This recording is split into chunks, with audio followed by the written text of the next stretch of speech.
Bienvenue,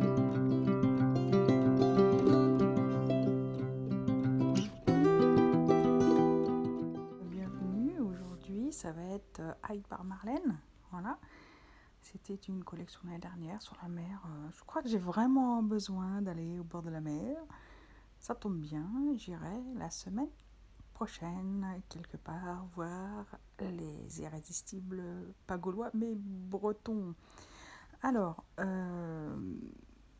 ce soir, c'est un paysage marin. J'ai toujours envie de travailler avec mes aquarelles.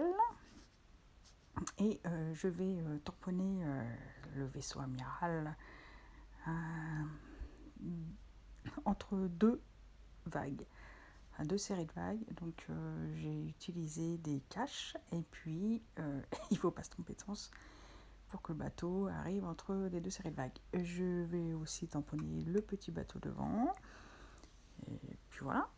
Donc ça me prend assez de temps là. Tout est multiplié par 2 au niveau de la vitesse pour vous donner un ordre d'idée. Et puis, comme c'est un univers assez particulier, Balmalan, eh bien, pourquoi pas faire voler les poissons. C'est un poisson volant. Je vous ai montré un nouveau pinceau, d'ailleurs, c'est un pinceau biseauté qui est bon à tout en fait. On peut faire des grands aplats comme ça, ou on peut faire des choses beaucoup plus fines grâce à la pointe. Je l'aime beaucoup. Il a des poils très souples et je suis en train de travailler avec, voilà, avec grande joie. Alors, je vais passer un temps infini à peindre ces vagues. Pourquoi ? Parce que je vais mettre plein de nuances de bleu directement du godet ou mélanger entre elles sur la palette là qui me reste. Je peux désaturer un peu grâce au gris de pen qui est là. Et je vais utiliser aussi du vert. Alors c'est sur l'autre palette parce que c'est pliée en 3 parties. Et sur l'autre palette il y a du vert et je vais utiliser aussi du vert.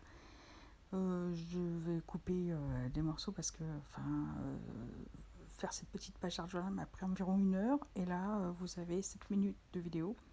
Donc autant vous dire qu'il y a des coupes dans tous les sens. Et il y a aussi accélérer x2, sinon c'est très long parce qu'en fait poser l'aquarelle c'est assez long si on ne peut pas déborder. Voilà, donc pour avoir un joli résultat, j'ai séché 2 fois.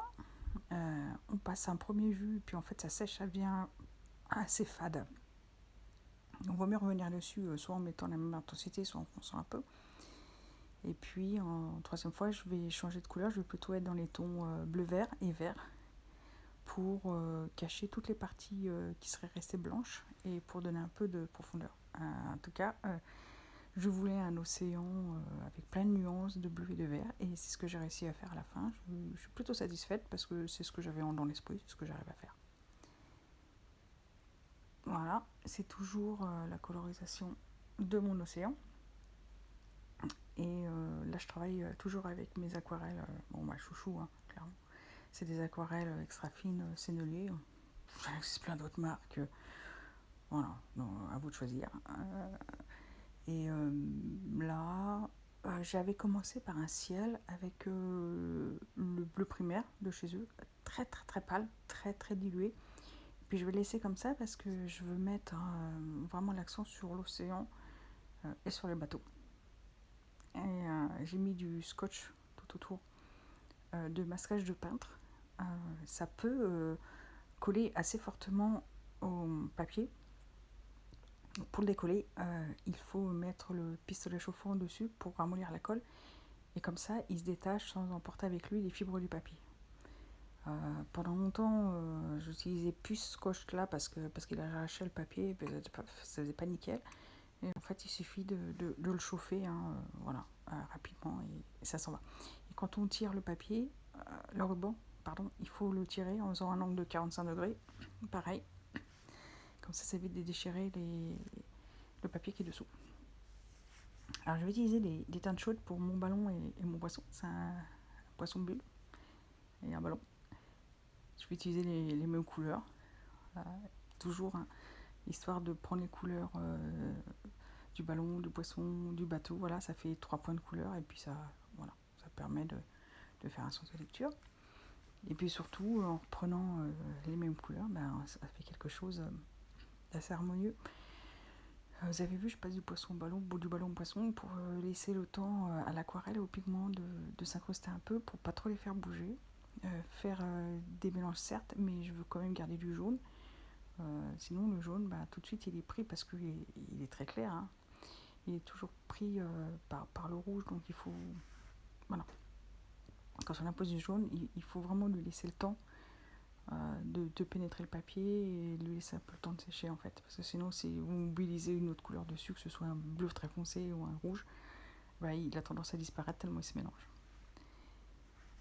Mon petit bateau, c'est un mix entre mon grand bateau et puis le ballon.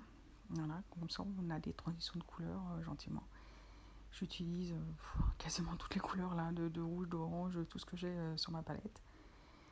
Et puis je m'amuse à faire des dégradés. Et puis quand c'est pas assez foncé, je reviens dessus. C'est ce que je refais sur mon bateau. Quand ça sèche, ça s'affadit toujours. Hein. Alors la question est à quel moment on arrête. Voilà, là j'enlève le masking tape. C'est satisfaisant quand vous êtes aquarelliste d'enlever ça, vous adorez. Bref, à quel moment on sait qu'on a mis assez de pigment, c'est avec la pratique en fait. On finit par savoir quand il faut en rajouter ou quand il faut arrêter. Non. Je mets de la pâte à texture brillante, holographique, voilà.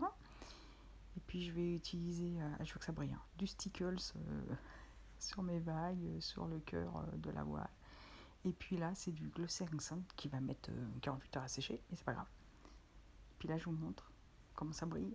Et waouh c'est ce que je voulais faire, un truc de pète qui brille.